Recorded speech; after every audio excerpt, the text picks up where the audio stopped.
Our train will take us through yesteryear in the Pikes Peak region. You arrived at the North Pole by way of U.S. Highway 24. Long ago, this trail became the gateway through the Rocky Mountains as a part of the ancient Ute Pass Trail.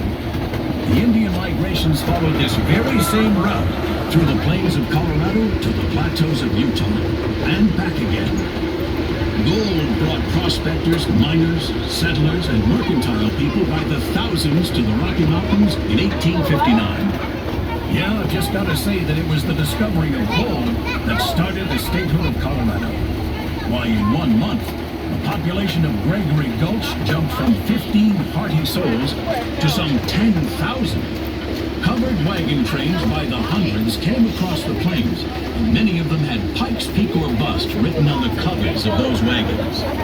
Well, many of these folks did go bust, like old Mike the Miner, and left Colorado following another dream. However, this time most of them left on a big iron horse called a locomotive. The train on which you are riding is a scaled replica of the 1863 C.P. Huntington locomotive. This historic train played an important part in building America's first transcontinental railroad. It was during the Civil War that the first C.P. Huntington locomotive was sent by sailing ship to California to help lay the track for Promontory Point, Utah. Today, our C.P. Huntington is taking us near the boundary of Pike National Forest and the best known and most climbed mountain in America, Pikes Peak. The mountain was named for Lieutenant Zebulon Montgomery Pike, who in 1806 first sighted the mountain from 150 miles out on the plains. Lieutenant Pike tried to climb the mountain in November 1806, but failed as he was turned back because of wind, cold, and a lack of supplies. 14 years later, in 1820, Major Stephen Harriman Long's exploring party made it to the top. In 1858, Julia Archibald Holmes, wearing a trendy item called bloomers, became the first woman of record to climb the peak.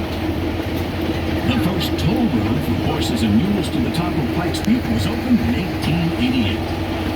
Catherine Lee Bates rode in a prairie wagon to the top of the 14,110-foot peak in the summer of 1893.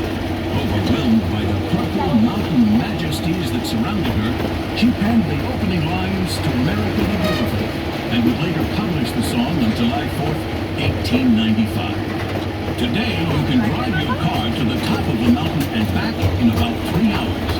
The toll road is located a quarter of a mile from the upper end of Santa's parking lot. If you ever go, be sure to take your jacket, because it's likely to be 40 degrees cooler up there than down here. If you're headed towards Colorado Springs after leaving the park today, look for the old tunnels and railroad bed of the Colorado Midland Railway, which last puffed through the Ute Pass in 1949. We have given you a thumbnail sketch of the history in the Pikes Peak region. And now, let us help you experience the magic of Christmas at Santa's Workshop. Santa's Workshop came into being in 1956. Its conception was that of the imagination of an 8-year-old girl who described to a Walt Disney artist how she dreamed Santa's Workshop to be. The Christmas kingdom is spread across 27 acres. Santa's house, of course, is located near the center of the village, down the steps from the train station. It is the blue-roofed building with the chimney. Please stop to visit with Santa before you leave the workshop today. He will be glad to see you.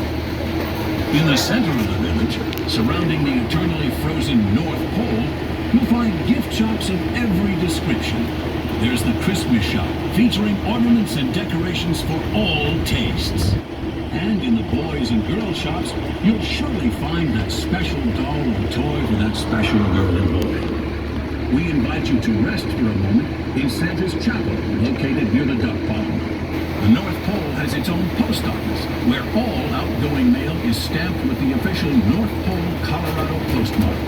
Remember, if you wish to ship any of your packages direct, Santa's helpers in any of the shops will be happy to assist you.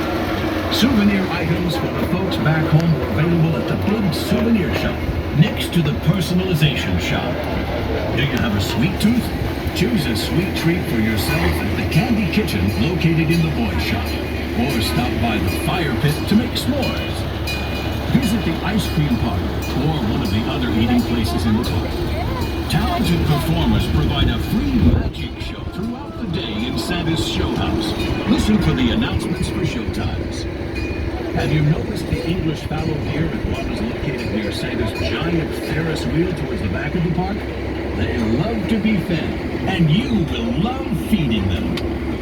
Santa's Workshop has amusement rides for all ages, young and the young at heart. To the front of the park, you will find, among others, the giant spiral of the Peppermint Slide, the Tilt-A-Whirl, and the Sky Ride, giving a great view of the park. In the Enchanted Forest, you will find the almost 100-year-old carousel, the Christmas tree ride, Santa's space shuttle, dive bombers, and the giant Ferris wheel. Located at 7,000